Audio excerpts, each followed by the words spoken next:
یہ بچے کدھر جائیں گے؟ یہ سب سے بڑا ریسورس ہے. آپ کی 25 کروڑ آبادی یا 26 کروڑ جو بھی ہے اس کا 65% حصہ ہے. ان کو اگر توجہ دیں تو یہ ملک تو 5 سالوں میں ویسے ہی ایک زبردست انقلاب لے آئے گا. توجہ نہ دی تو کانٹے ہی کانٹے ہوں گے. تو اس کا مطلب ہے کہ توجہ تو نہیں ہے نا، جو آپ نے صورتحال بتا دی. میں نے شروع کرنا تھا 1976. جی آپ نے بھٹو کا دور تھا جب آپ نے ٹی وی جوائن کیا. جی. اور پھر اس کے بعد آ جاتا ہے ضیاء صاحب کا دور. اب بھٹو صاحب کا دور اور ضیاء صاحب کا دور، تھوڑا سا میں جاننا چاہوں گی کہ ایک دم سے جو چینج آیا وہ آپ جیسے آرٹسٹ پر کس طرح اثر انداز ہوا؟ اچھا، یہ بڑے مزے کی بات ہے. بھٹو ظاہر ہے ضیاء کے مقابلے میں تو بہت زیادہ روشن فکر انسان تھے اور انہوں نے بہت کچھ کنٹریبیوٹ بھی کیا. اپنے مسائل بھی ظاہر رہے. لیکن میں جس علاقے سے ہوں بلوچستان، وہاں اس دور میں جب بھٹو پاکستان ٹوٹا تو حکومت پاکستان میں، مغربی پاکستان میں پیپلز پارٹی اور دوسری طرف سرحد اور بلوچستان میں نیب اور جمعیت علماء کی تھی. تو ہم تو اسٹوڈنٹس تھے اور ایکٹیو تھے. میں پشتون اسٹوڈنٹس فیڈریشن میں تھا. آئے دن ہمارے جلوس بھٹو کے خلاف نکلے ہوتے تھے. اچھا. بالکل. ہم تو بہت ناخوش تھے بھٹو سے. اچھا. بھٹو کو بہت غلط سمجھتے تھے. لیکن ظاہر ہے جب آپ ضیاء سے کمپیئر کرتے تو نہیں، آپ جو ناخوش تھے وہ بھی مجھے بتائیے. ناخوش اس لیے کہ اس دور میں، بھٹو کے دور میں بھی بلوچستان میں انسرجنسی ہوئی تھی اور آپریشن ہوا تھا. اور ہم یہ سمجھتے تھے کہ بلوچستان کو وہ کیا نا اگنور کر رہے ہیں اور وہاں کی حکومت یا سرحد کی جو حکومت تھی اس کو وہ ڈیسٹیبلائز کرنے کی کوششوں میں لگے رہے تھے مسلسل. ایونچولی وہ دونوں حکومتیں انہوں نے گرا بھی دی.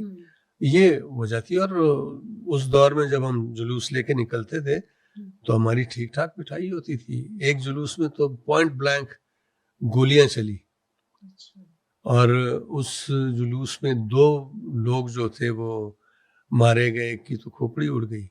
میں خود کئی دوستوں کے ساتھ بھاگ کے ایک اسٹریٹ میں پناہ لی تو گولیاں اس طرف سے آ رہی تھی. اسٹریٹ یہ ہے، اس طرف کی دیوار پہ گولیاں لگ رہی تھی. ہم نے ایسا زمانہ دیکھا ہے. لیکن ضیاء تو ایول تھا ٹوٹل. بھٹو نے تو پاکستان میں بہت ساری میرا خیال ہے کہ انوویشنز بھی کی، بہت ساری چیزیں انٹروڈیوس کی، including Pakistan national council of the arts. Culture کے حوالے سے بھٹو زیادہ اویئر آدمی تھے، پڑھے لکھے آدمی تھے. وہ کرنا چاہتے تھے لیکن وقت کو کچھ اور منظور تھا. امریکہ چاہ رہا تھا کہ روس کو کسی طرح سے وہ سوویت یونین کو ڈیسٹیبلائز کر کے توڑ دے. لہٰذا افغانستان کو چنا گیا جہاں انقلاب آیا تھا. نور محمد ترکی جیسے انسان جو پشتو زبان کے سب سے بڑے ناولسٹ ہیں میری نظر میں. جی ہاں، ان کی 5-6 کتابیں وہ پڑھنے لائق ہیں. ایک کتاب ہے سنسار. سنسار آج سے کوئی 50 سال پہلے لکھی گئی ہوگی، لیکن اگر آپ پڑھیں تو آپ کو لگے گا کہ جو بات نور محمد ترکی نے اس وقت کہی وہ اب ہو رہا ہے سب کچھ. اچھا. جی ہاں، وہ بلاسفیمی کے بارے میں تھا. تھی کتاب. اس کتاب پہ پھر بیسڈ میں نے بلوچستان یونیورسٹی میں ایک تھیٹر بھی کیا. اور میرا جب بھی موقع ملے گا میں ضرور اس پہ ایک فلم بھی بناؤں گا. تو ضیاء کو تو بڑی طاقتوں نے اسی لیے وہاں انسٹال کیا تھا کہ آنے والے وقتوں میں جب یہ سلسلہ ہوگا تو ممکن ہے بھٹو اتنا آمادہ نہ ہو تو ضیاء کو لے آئے اور ضیاء نے اس فیسیلیٹیٹ کیا، افغانستان کو تباہ کر دیا. یہ کہتے ہیں نا کہ روس گرم پانیوں کی طرف آنا چاہتا تھا. یہ بہت زیادہ ایک مذاق خیز کہانی. اگر واقعی چاہتا روس گرم پانیوں پہ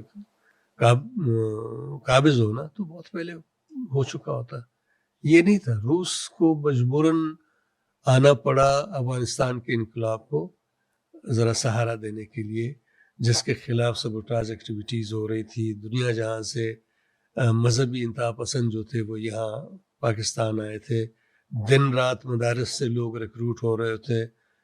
مجاہدین کو سپورٹ کیا جا رہا تھا. وہ مجاہدین جو بعد میں خونخوار درندے بنے اور طالبان ان کے خلاف اٹھ کھڑے ہوئے. پھر طالبان کو بھی اسی طرح سے اپنے پروں کے نیچے رکھا انہوں نے, اور وہ بھی آج دیکھیں کیا ہو رہا ہے. اگر میں سوچتا ہوں کہ اگر نور محمد ترقی کو رہنے دیتے, یہاں یہ شر نہ پھیلاتے, تو شاید آج افغانستان بہت ترقی یافتہ ملک ہوتا, پیسفل ملک ہوتا, طالبان نہ ہوتے یہاں. آپ کو لگتا ہے ایسا؟ بالکل بالکل. اس زمانے کا کچھ ہمارے ساتھ یادداشتیں اگر آپ چاہیں, جیسے یہ میں نے بعد میں جا کے بات کرنی تھی, لیکن چونکہ آپ نے ذکر چھیڑ دیا تو تھوڑا سا ڈسکس کریں اس وقت کا افغانستان اور آج کا افغانستان. بیچ میں یہ اتنے سارے سال گزر گئے, اب تو میرے خیال میں 45 سال سے اوپر ہو گئی. پری افغان جہاد افغانستان جو تھا وہ بڑا لبرل تھا, بڑا روشن فکر تھا. کابل لوگ جاتے تھے, جشن کابل کے موقع پہ زبردست میوزک وغیرہ کے کانسرٹس ہوا کرتے تھے. نور جہاں بھی جاتی تھی, ہندوستان سے لوگ. اور افغانستان کے جو بڑے بڑے سنگرز تھے وہ ہماری طرف بہت زیادہ مشہور تھے, ناشناس وغیرہ, یا ان سے بھی بڑے بڑے اساتذہ جو تھے. ہم جب میں نے گانا شروع کیا تو وہ میری انسپریشن افغانستان کے سنگر تھے. پشتو موسیقی وہاں کی یا فارسی موسیقی وہاں کی. ان کا لیول بہت ہی اعلیٰ تھا, ریکارڈنگ کے حوالے سے, کمپوزیشن کے حوالے سے, اور موسیقی کی جو وہاں اصناف ہیں, مطلب ہر صنف پہ عبور رکھنے والے کئی زبردست فنکار موجود تھے, جو پھر اس جہاد میں جن کو ملک چھوڑ کے بھاگنا پڑا, کچھ قتل کر دیے گئے. سنگرز بڑے اچھے اچھے وہ سارے چلے گئے. میں جب کوئٹہ ٹی وی میں پروگرامز کرتا تھا تو افغانستان کے بہت سارے میوزیشنز کوئٹہ آئے, ان کو میں نے سپورٹ کیا. سپورٹ کیا کیا, ان کی وجہ سے ہماری موسیقی بہتر ہو گئی. آپ یہ سمجھتے ہیں؟ جی بالکل, اس لیے کہ وہ بڑے اکمپلشڈ تھے بہت, کیونکہ افغانستان میں موسیقی کو اچھا سمجھا جاتا تھا ایک خاص سرکل میں, اور حکومتی لیول پہ بہت زیادہ پروموشن تھی آرٹس کی, موسیقی کی. یہاں نہیں تھی اس طرح کی. اور پھر جب ضیاء الحق کا زمانہ آیا تو آپ اندازہ لگائیں, باقی ساری چیزیں چھوڑ دیں, ناہید صدیقی ہماری ایک زبردست رقاصہ تھی, کتھک ڈانسر تھی. ان کو اپنی جوانی کے دنوں میں انگلینڈ جانا پڑا, اس لیے کہ ڈانس بین ہو گیا تھا, ڈانس پرفارم نہیں کیا جا سکتا تھا. سنیماز اس دور میں کوئی پورے پاکستان میں 1500 سے اوپر سنیماز تھے. ضیاء الحق جب آیا تو گریجولی وہ سنیماز ڈیمالش ہوتے ہوتے مشرف کے زمانے میں صرف کوئی 30-35 سنیماز رہ گئے تھے. پاکستان کی وہ فلم انڈسٹری جو اچھی خاصی تھرائیونگ انڈسٹری تھی, جس میں سال میں کوئی کم از کم 100 فلمیں بنتی تھی, بعض اوقات 200 بھی بن جاتی تھی. تو جو بھی لیول تھا, لیکن سنیماز چل رہے تھے, فلمیں بن رہی ہوتی تھی. پشتو سنیما شروع ہو گیا تھا ٹھیک ٹھاک. انیشل سٹیجز کی جو پشتو فلمیں تھیں وہ بڑی زبردست فلمیں تھیں. اسی طرح باقی زبانوں کی فلمیں, پنجابی, اردو. تو ایک آرٹسٹ جو اس ساری چیزوں کو دیکھ رہا تھا کہ موسیقی پنپ رہی ہے, رقص پنپ رہا ہے, جو لوگ ہیں وہ ایک وہ اسے کہیں نا کہ ہمارے ہاں تو بعض میں اس کو عجیب سا ہی دے لیا گیا کہ ایک مثبت سوچ کی طرف آگے بڑھ رہے ہیں, ہے نا, انتہا پسندی معاشرے میں نہیں ہے. ابھی تو وہ محاورہ ہو گیا کہ وی اینڈ ادرز والی ہو گئی. اس وقت ایک ایسی سوسائٹی تھی جو ساری چیزوں کو اپنے اندر سمو رہی تھی. ایسی سوسائٹی میں رہنے والا ایک آرٹسٹ ایک دم سے ضیاء کے دور میں چلا جاتا ہے, کیا سوچتے تھے آپ؟ دیکھیں, ضیاء کے دور سے پہلے یعنی بھٹو کے دور تک پاکستان خاصا ایک اوپن ملک تھا. آرٹس کی جتنی اصناف تھی ان کو کسی نہ کسی حکومتی سطح پہ بہت زیادہ پروموشن تو نہیں تھی, لیکن پابندیاں نہیں تھی. ریڈیو پاکستان ایک بڑا زبردست رول پلے کر رہا تھا, پی ٹی وی زبردست رول پلے کر رہا تھا, جیسے میں نے کہا سنیماز تھے, فلمیں بن رہی تھی, تو کچھ نہ کچھ ہو رہا تھا. ضیاء کے آنے کے بعد یہ چیزیں آپ یہ سمجھے کہ ایک گھٹن سا محسوس ہونے لگا, اور مجھ جیسے آرٹسٹ, بہت سارے آرٹسٹوں نے یہ سوچا کہ یار اپنے طور پہ ہی آپ کچھ کر سکتے ہیں, آپ ریلائی گورنمنٹ پہ نہیں کر سکتے ہیں, اس لیے کہ گورنمنٹ مسیحا نہیں ہے. گورنمنٹ کو اس طرح سے دیکھا جاتا تھا جیسے وہ تمام ذرائع جو ہیں ان کو مفقود کرنے والی ایک فورس ہے. پہلے گورنمنٹ ذریعہ تھی, پہلے گورنمنٹ جو تھی وہ انٹائی آرٹ نہیں تھی. اچھا, انٹائی آرٹ. ضیاء کے زمانے میں محسوس ہوا کہ یہ انٹائی آرٹ ہے.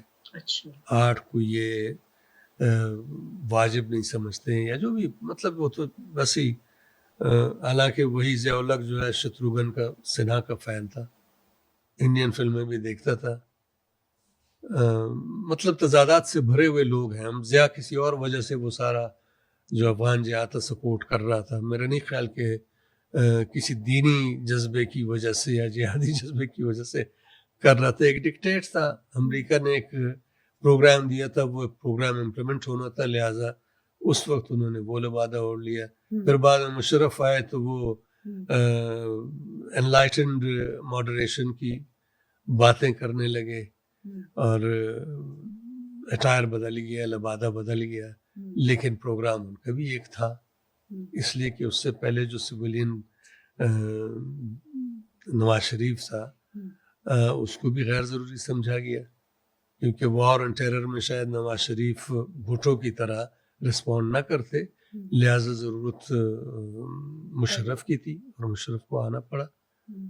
مشرف پریٹینڈ کرتے تھے کہ وہ بہت ماڈریٹ انسان ہے, بہت پرو آرٹ ہے, تھے بھی, لیکن انہی کے دور میں اسلام آباد میں جو ایک بہت بڑی فیسلٹی تھی نیفڈیک, جو بھٹو کے دور میں بنی تھی. نیفڈیک ایک ادارہ بنا تھا, نیفڈیک کو پھر بلو ایریا میں بہت زبردست جگہ دی تھی جہاں 2 سنیماز کمپلیکس تھے. وہ فیسلٹی جو تھی, وہ پراپرٹی ضیاء کے دور میں 28 کروڑ میں بک گئی, بیچتی. حالانکہ ماڈریٹلی انلائٹنڈ آدمی کہہ لیں مشرف کو, ضیاء سے تو بہرحال وہ مختلف تھے, پرو آرٹ بھی تھے. اس دور میں وہ بکنے کی بجائے اور زیادہ فعال ہونا چاہیے تھا, لیکن نہیں, وہ بالکل نہیں. تو جب یہ ڈکٹیٹرز آئے, آپ نے تو دو ایک قسم کے دیکھ لیے نا.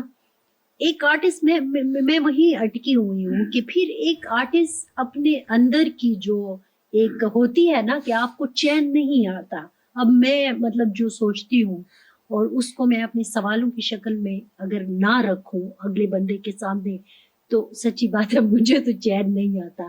تو آپ کو بھی تو چین تو نہیں آتا ہوگا. چین کیسے آتا؟ دیکھیں, وہ آرٹسٹ, ہر وہ آرٹسٹ جو آرٹ کو زندگی سے جوڑتا ہے اور یہ سمجھتا ہے کہ آرٹ برائے زندگی ہے, چاہے وہ کسی بھی شکل میں ہو. آرٹ زندگی کا جشن ہے, لہٰذا آرٹ کو کنٹریبیوٹ کرنا چاہیے ٹورڈ زندگی, تاکہ زندگی کا معیار جو ہے بہتر سے بہتر ہوتا جائے. بہتر سے بہتر معیار سے کیا مراد ہے؟ یہ کہ پرامن ملک ہو, آزادی ہو, آزادی اظہار ہو, آپ کے اظہار پہ پابندیاں نہ ہو, اور آپ کو یعنی کھل کے کھیلنے کی اجازت ہو, کوئی پابندیاں نہ ہو. تو جب آپ ایک آرٹسٹ محسوس کرتا ہے کہ وہ گھٹن کے ماحول میں رہ رہا ہے, اس آرٹسٹ کی جو کٹنگ ایج کیپیبلٹی ہے وہ اور زیادہ تیز ہو جاتی ہے, وہ سینسٹائز ہو جاتا ہے, اوور سینسٹائز ہو جاتا ہے. وہ فیض جیسے کہنے لگتا ہے کہ مجھ سے پہلی سی محبت میری محبوب نہ مانگ, اس لیے کہ آرٹسٹ کو باقی تمام جو مسائل ہیں زندگی کے یا معاشرتی مسائل ہیں اس کا ادراک ہونے لگتا ہے, اور بڑی شدت سے ہونے لگتا ہے. جب آپ اویئر ہو جائیں ایز این آرٹسٹ, تو پھر آپ کے اظہار میں وہ ہیومن اسٹرگل جو ہے, انسانوں کے جو مسائل ہیں, وہ زیادہ یعنی نمایاں طور پہ ابھرنے لگتے ہیں. تو جب جیسے جرنلسٹ تھے یا سول سوسائٹی تھی, وہ تو سڑکوں پہ بھی آئی, خواتین کا ہم نے ویب کا ہم نے دیکھا, بڑا انہوں نے اسٹرانگ ایک ریئیکشن دیا کہ نہیں. مطلب اس طرح نہیں ہوگا کہ آپ ہمیں جو ہے ایک دائرے میں بند کر دیں. تو آرٹسٹ نے بھی اسی طرح سے ریئیکٹ کیا. مزے کی بات یہ ہے کہ میں نیشنل کالج آف آرٹس میں تھا, ضیاء کا زمانہ تھا, اور یہ محسوس ہوا کہ نیشنل کالج آف آرٹس پہ ایک خاص قسم کی جماعت جو ہے اس دور کی وہ قابض ہونا چاہتی ہے. اچھا.